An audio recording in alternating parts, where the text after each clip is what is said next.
Hello, welcome back to another episode of cEDH Bling Builds. Today's deck tech will feature Blackwing Gale, Whirlwind Prodigy. We're going to keep this deck in Demir colors for the sake of synergies. And so, with that said, let's get straight into the deck. Wait, what happened? You wanna play with the other kids? Oh,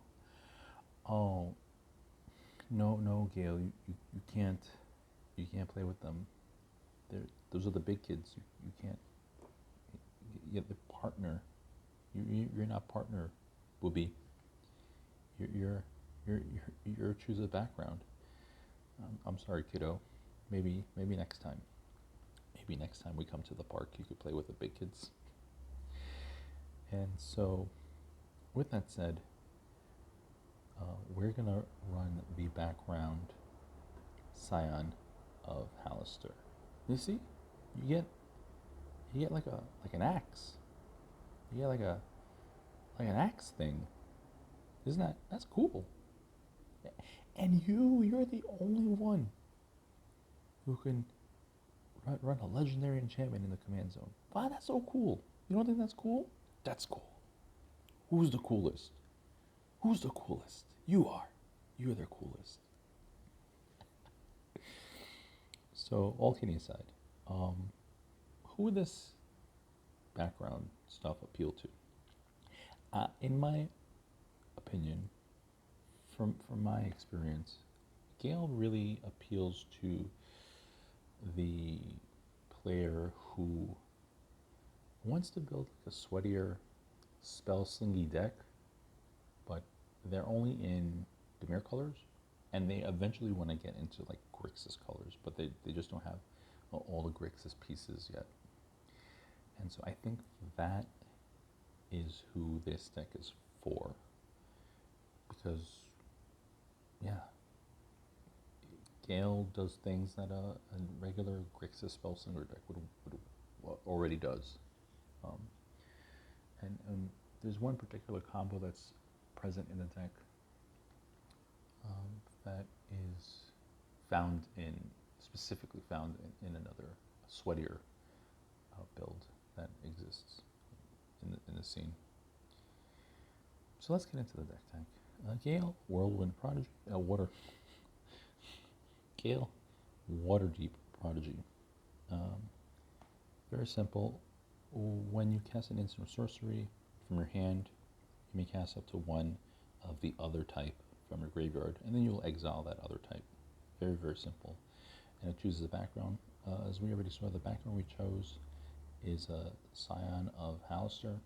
Hallister is some like mad wizard in D&D, if you're like a fucking nerd or something. Now, it's a common rarity, and I really wish that this was uncommon, because I feel like what it does would be just a little bit better if it were a higher rarity. And essentially, if you control a commander, then any time you draw a card, which is important, because there are times where you're drawing cards in your opponent's turn, you would look at the top two, and you put one into the graveyard, and the other one back into the top of the deck, and you draw a card. If it was higher rarity, I would really like this card to do something like look at the top two, and then you could put up to two to the graveyard, or back on the top of the deck in any order, just to feed a creature like Gale. Just really try to dump instants and sorceries into the graveyard as often as you can. And so with that said, we're going to follow some simple rules with Gale. Rules that I mentioned in previous videos. We're going to treat Gale as like a wizard tribal deck. And what I mean is that it really wants to take advantage of instants and sorceries, like most broken wizards. And so that means that you can't stuff a ton of like creatures in the deck. Right? I see this all the time, and it drives me fucking crazy. You have a creature that wants to do instant sorcery things, and then lo and behold, they jam like 20 creatures in the deck. And so now the deck doesn't flow the way it should, because you're kind of getting stuck with these creatures instead of like drawing the gas you need, right? Bricks. And so we're going to have a very low creature count. Now, when you look at these cards, neither one of them is like a sink, like a mana sink, or there's no loop to be found with these things. This guy has a very particular intuition pile, which is nice if he's on board. But besides that, there's no combos we could do. And so that becomes problematic, because this becomes a very fragile deck. It's going to grind value, sure, but the win is going to come from a Thassa's Oracle. First and foremost, not even first and foremost, like solely. And so if you hate Thassa's Oracle as a win condition, then this deck is not for you, because I don't know how else this deck wins. I could put infinite mana engines and sinks in the deck, but that wouldn't make any sense, right? Most busted Dimir commanders, they are the sink, right? Whether it's like a Una or Toxrill or a Circu, other Dimir commanders that I feature on my channel. And so this is strictly a Thassa's Oracle deck, unfortunately. And so, like I said, if you hate Oracle as a combo, as a win con, then this will not be the deck for you. So we have our Thassa's Oracle, our D Mana Constellation and Tainted Pact. I see more and more casuals. I see Thorkel bleeding into more and more casual tables, and I think casuals don't know how to read all the time, because they'll have like the Tainted Pact in their deck, but they won't build the deck with a Tainted Pact restriction, where they'll have like 20 basic planes in the deck, and the Tainted Pact doesn't work like that, right? It won't exile the library if you have more than one copy of the same card, the lands included. So, you know, I know they get excited and they pull the shit in Strixhaven and they're ready to go, but you know, make sure you build around your Tainted Pact properly. Also, Tainted Pact is a really, really good tutor. Most of the time, it's here for this Thorkel combo. But other times it's just a good card, a good instant speed tutor that grabs the other half of your combo, simply put. Now, Gale, when on board, has a very good intuition pile. I like intuition piles, especially when they're broken intuition piles. So Gale's intuition pile would include your Thorkel, one of these two, or a Reanimate or Unearth. If you didn't know what Unearth does, it reanimates a weenie. So you have 1, 2, 3 cards.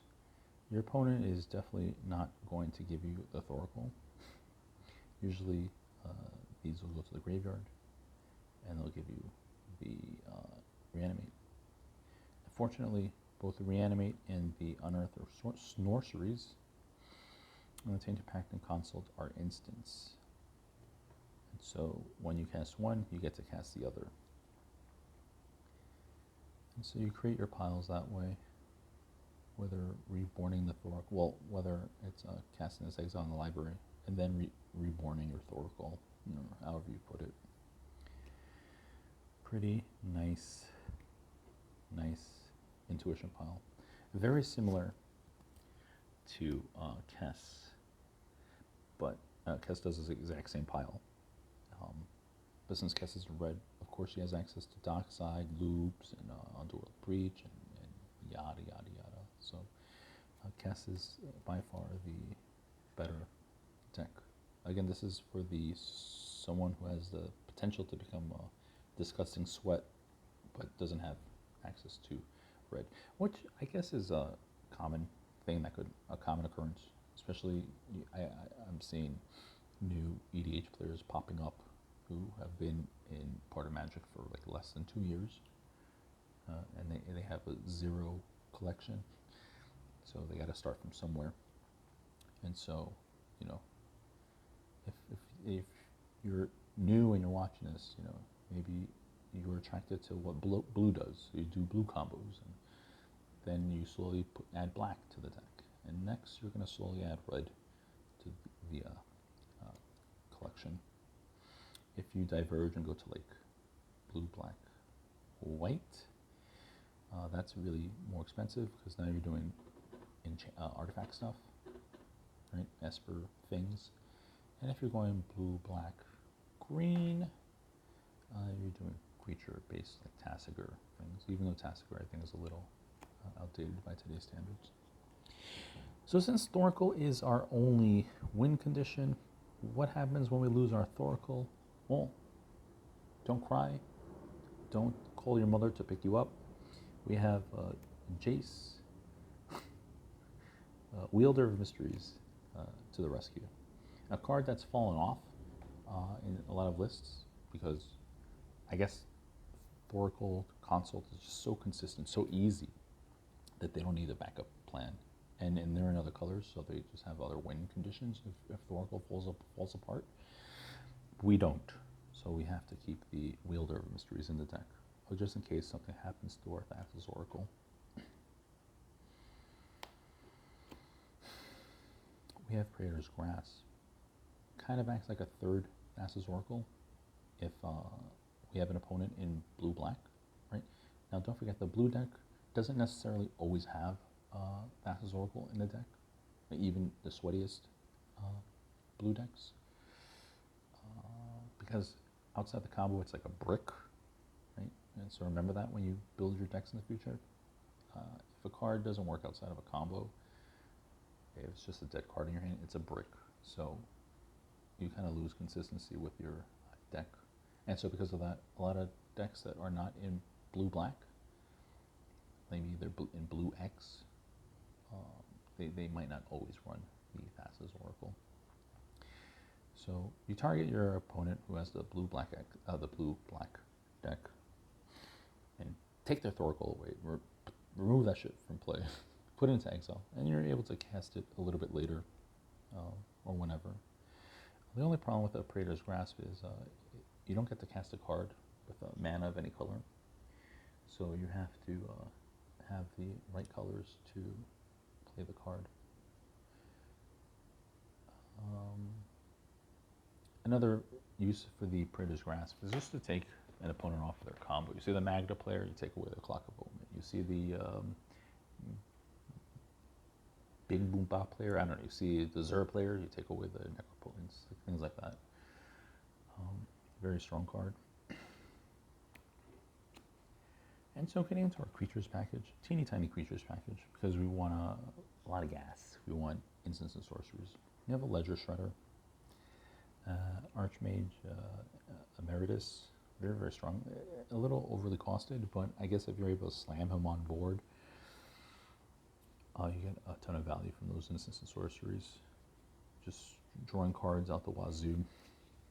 Some hate bears, we have a Dauthi Voidwalker and an Oppo Agent. And a Gilded Drake just to take their opponents off of their busted creatures.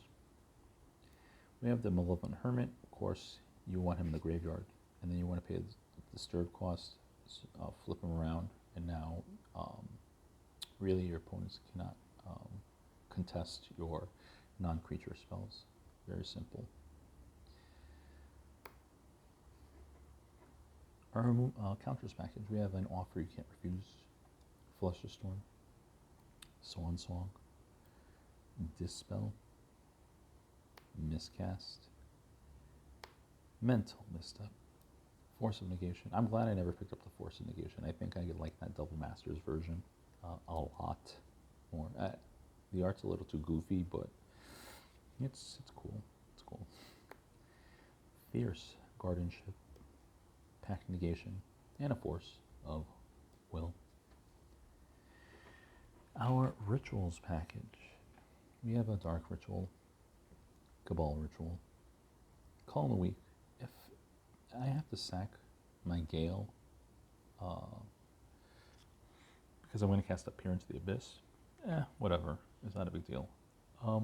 But the creature count is really low in this deck, and so I'll keep an eye on the performance of a Call in the week.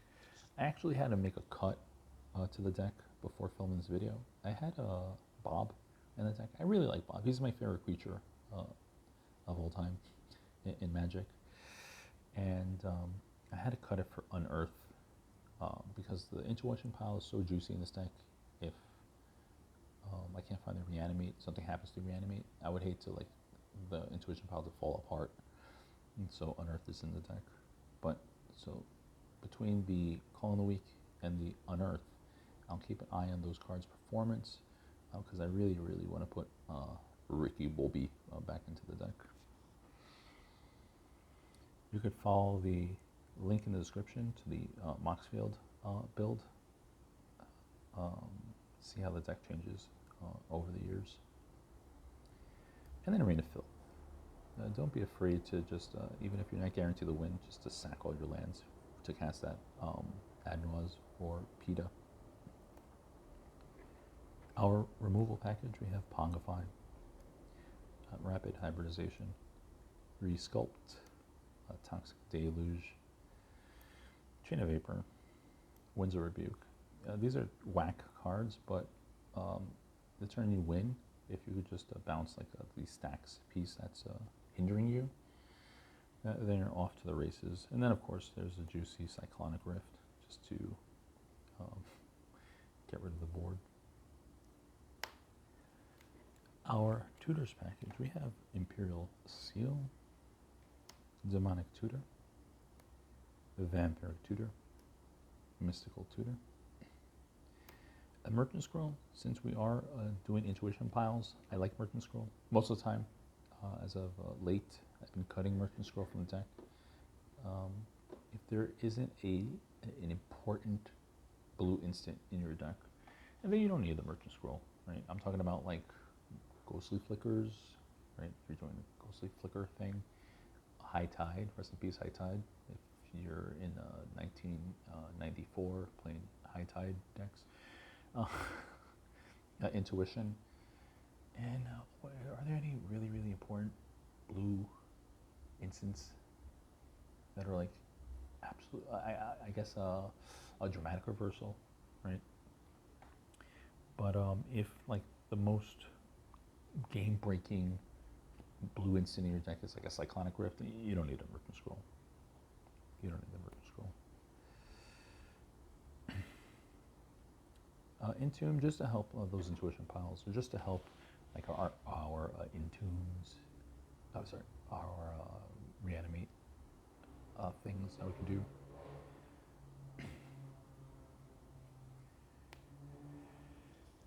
The Yawgmoth's Well for a little bit of recursion, so I don't have to like time twist my Thassa's Oracle back for whatever reason, and I don't have the reanimation spells.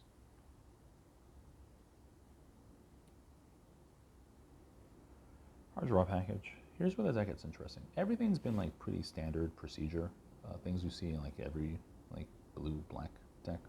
Nothing out of the ordinary.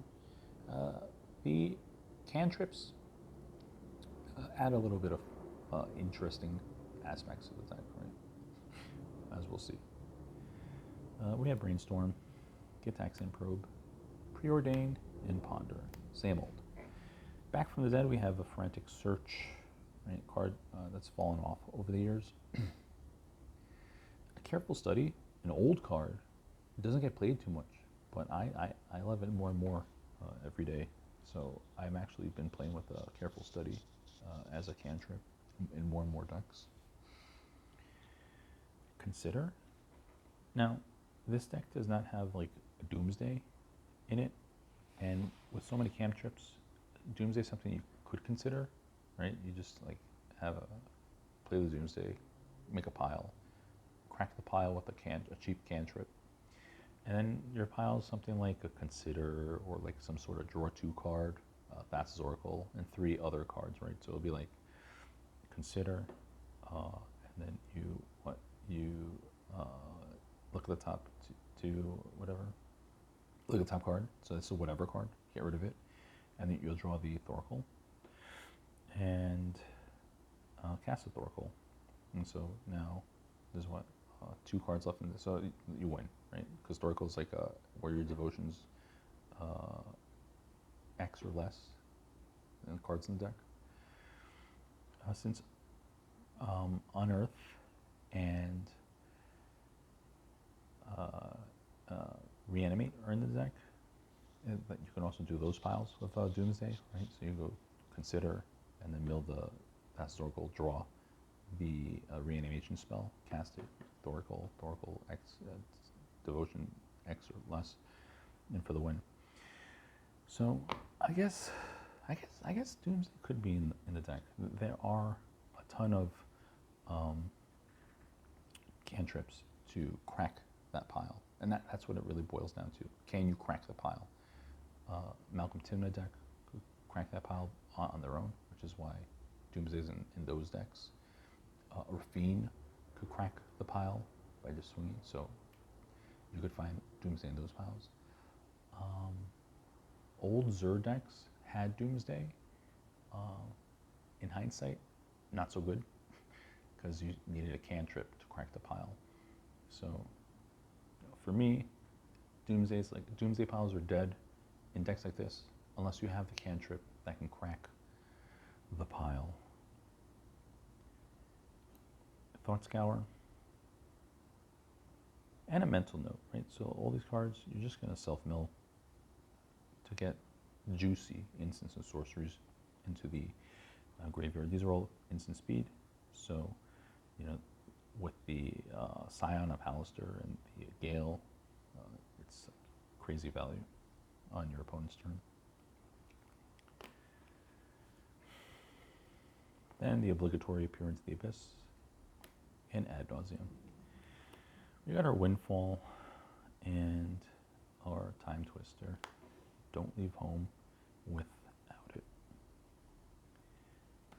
Oh, should we on camera check the authenticity of this Time Twister? I don't know if I can do it. I know it's a real Time Twister because I looted it. Looped it. I don't know want to do all this. This is a lot. As you can see, I bought this Time Twister many years ago for a fair price. Okay. Can we do this? Is this going to work? I don't know if this is going to work. Hold on a second. This is so goofy. Oh my god.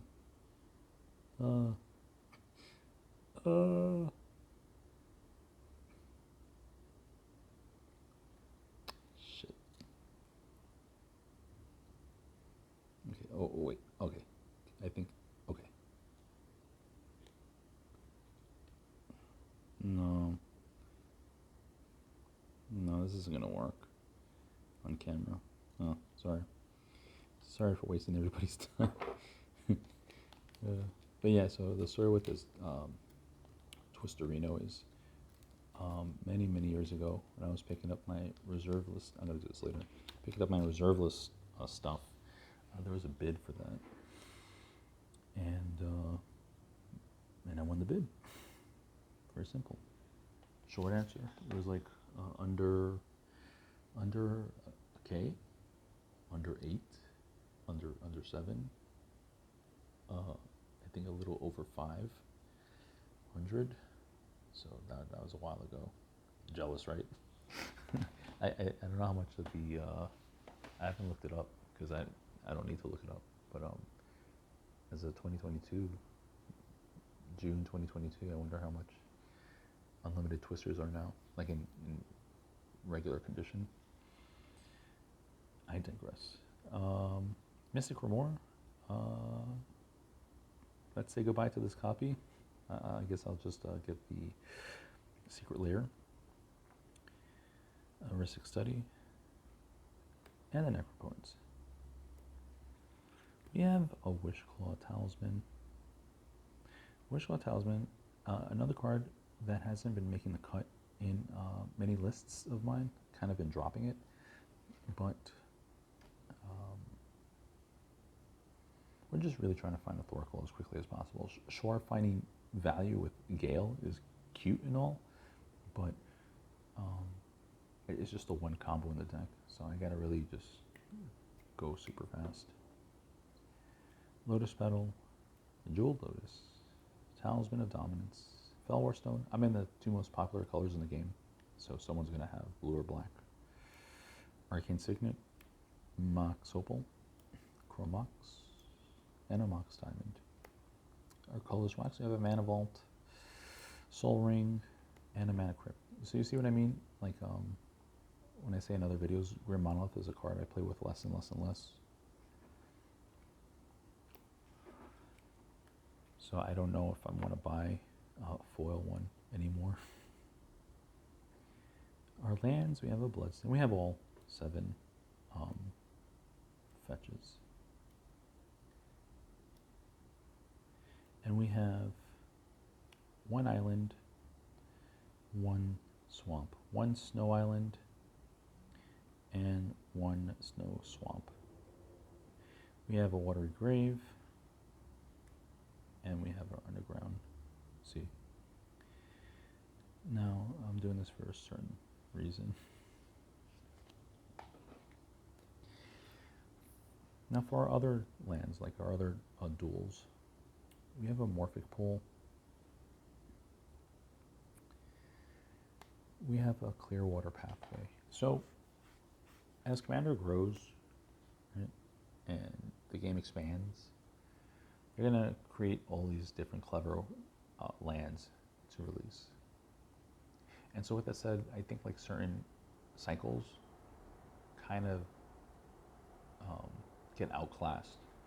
I think that the filter lands are like outclassed, except for like in a deck like Perun, right? Visit Perun, which is not a good deck by today's standards anymore.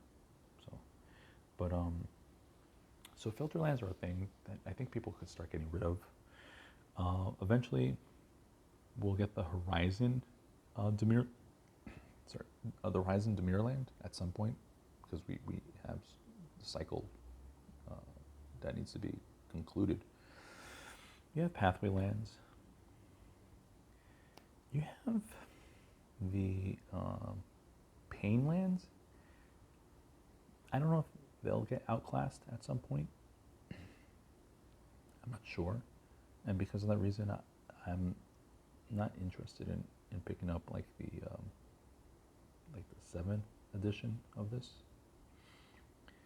So that's unfortunate. In black, you have your Tainted Land cycle, which are really cool. So on their own, they produce colorless, which is great. But if you control a swamp, you can make either or. And so in a 2-color deck like this, under a Tainted Pack restriction, we have essentially 1, 2, 3, 4, plus 7, 11, right? Swamps. So this is not as dead of a card. And then I have the Cephalid Coliseum, just to help accelerate the amount of instants and sorceries in my graveyard. Most of the time, it's probably not going to happen. It's just going to be like an island that hurts. We have Atawada, just some more simple, blue spot removal. We have an Emergence Zone. There is a possibility we could win on our opponent's turn by just storming off. An Ancient Tomb, and then the Rainbow lands. We have a Gemstone Cavern, a Command Tower, Spire of Industry, very strong card. Don't sleep on this card. By itself, it produces colorless, and then if you have the artifact, you could produce any color. An Exotic Orchard, again, we're in blue-black, very strong colors, so you're bound to make what you need. Forbidden Orchard, I'm not trying to get in. I'm not a Tymna deck, so I don't give a shit about giving my opponent 1/1s. So, we're portrait is phenomenal. I'm at a Confluence, and the very shiny 7th edition City of Brass. I know that we're getting some reprints coming our way, but I'm not. These are the copies I want to keep. And there you have it. Gale with Scion. A lot of people in the comments asked me about this, so I'll just talk about it now. What we have going on, a tuna sandwich. We have the KMC outer, which is easy to find. This like no-name generic sleeve. I would not recommend this sleeve. Sleeving up your 99 with this is very terrible sleeve. It scratches just by shuffling. The cards scratch. The sleeves scratch themselves, so I wouldn't use these to sleeve up your 99. And then it's backed with like a cute little like a matching Pokemon thing. Anyway, thank you very much, and ta-ta.